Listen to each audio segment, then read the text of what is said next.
Baik, Assalamualaikum warahmatullahi wabarakatuh. Selamat pagi, selamat siang, selamat sore, selamat malam. Kembali lagi bersama saya Aji di channel ini teman-teman. Nah, biasanya kan saya nih ngebuat studi kasus C++, Python. Nah, kali ini kita ngebuat sedikit yang berbeda ya teman-teman. Kita tuh ngebahas sedikit ke ranah game. Nah, kita bakal ngebuat sebuah objek menggunakan Unity ya teman-teman, dimana objeknya ini bakal ngikutin inputan kita ke kanan dia madep kanan, inputan kita ke atas dia madep ke atas, inputan ke kiri dia madep ke kiri, inputan ke bawah dia madep ke bawah. Kita bakal ngebuat objek ya teman-teman yang buat ngikutin inputannya nih. Caranya gimana? Caranya adalah kita lihat di sisi bagian kiri layar, yaitu hierarki. Kita klik kanan di hierarki, lalu kita create empty. Create empty ini emang empty ini ya kosong ya teman-teman. Oke, kita lupa kasih nama. Kita kasih nama dulu, mungkin player ya namanya ya, karena saya yang main jadi player. Create empty. Nah, tapi pada kali ini saya ngebuat sedikit beda. Saya buat objeknya ini menggunakan gambar PNG. Nah, ini gambar PNG bisa pakai apa aja teman-teman ya, sekreatif teman-teman, bisa pakai apalah, motor lah, mobil lah. Nah, kalau saya pakainya motor. Nah, kita tinggal drag, masukin ke dalam sini berupa PNG. Nah, di dalam ini belum ada teman-teman. Cara masukinnya gimana? Cara masukinnya adalah kita klik, lalu kita masukin drag ke dalam player.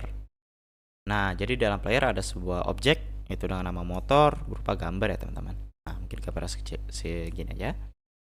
Nah, oke, setelah kita sudah menentukan objeknya apa, kita harus menambahkan komponen di sebelah kanan layar ada inspektor. Lalu kita add komponen. Kita pilih rigid body. Apa sih gunanya rigid body 2D ini? Yang 2D ya teman-teman, jangan lupa. Nah, rigid body 2D ini kalau kita jalanin itu adalah kayak sebuah gravitasi yang dimana objeknya ini bakal turun terus ya teman-teman, gak bakal berhenti dia. Karena kita kayak pengen ngebuat konsep yang seperti Pac-Man, jadi gravitasi itu kayak gak mungkin ya. Jadi misalnya kita ke kanan, masa dia ke bawah kan, bakal jatuh terus. Nah, cara ngubahnya gimana? Kita bisa ngubah yang dynamic-nya ini, body type-nya menjadi kinematic. Dengan tujuan apa? Tujuannya ini buat ngilangin gravitasinya teman-teman.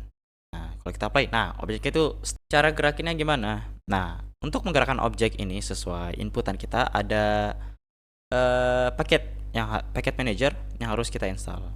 Installnya gimana? Kita ke window, lalu ke paket manager, lalu di paket in project kita ubah ke Unity registry, lalu kita cari input system. Bisa cari ya, input system. Nah, setelah ketemu nih input system ini, kita install aja. Karena saya sudah install, ini tulisannya remove. Kalian bisa ngecek lagi sama window packet manager. Lalu kita lihatnya in project. Nah, di in project ini sudah ada ya teman-teman ya input sistemnya. Teman-teman, kita perlu script sebuah skenario di mana kita bisa menggerakkannya. Nah, caranya adalah gimana? Kita ke aset, klik kanan create folder baru dengan nama script. Ini biar rapi ya teman-teman ya. Jadi semua script ada di sini. Lalu kita setelah di dalam folder script ini, klik kanan create C script buat codingannya Visual Studio Code. Nah, karena saya sudah ngebuat codingannya seperti apa, kita bisa double klik di sini. Isinya apa? Isinya tuh ada library using Unity Engine sama input system. Input systemnya ini yang kita install tadi ya teman-teman. Lalu kita ada public class, di mana public classnya ini bisa dipakai ya teman-teman. Mono behavior, lalu ada private rigid body yang kita gunakan, vector buat movement inputnya. Lalu kita ada movement speed. Movement speed ini kayak buat dari objek ini seberapa kencang gitu loh. Nah, ini 5 ya. Lalu ada private float rotation speed. Rotation itu berarti nanti objeknya tuh bakal muter-muter gini nih. Dia bisa muter. Bisa muter begini. Gitu. Rotation speednya berapa? 720 degrees per second. Lalu di dalam kode ini juga ada void start. Void start ini yang bakal dijalanin sekali. Lalu dia apa sih di dalamnya? Dia manggil si rigid body ini, get component rigid body 2D. Rigid body-nya itu mana ya? Lalu ada fix update.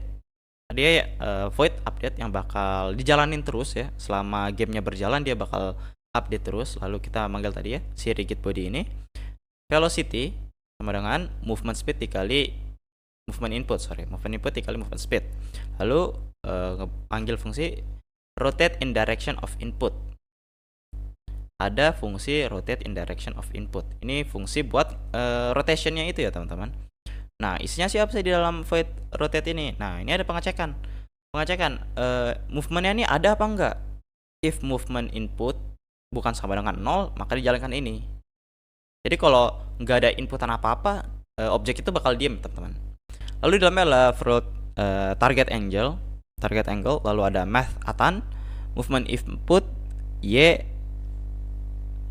lalu ada movement input x dikali math rate to deck. Nah, ini ada perhitungan ya teman-teman ya, karena movementnya itu kan dari satu koordinat dia pindah ke koordinat lain, berarti ada koordinat x-nya ini berubah, y-nya itu berubah juga ya teman-teman. Nah, lalu dibuat ke derajat dalam fungsi ini nih, math rate to deck. Nah, lalu setelah itu kita ada fungsi di mana buat smooth rotation.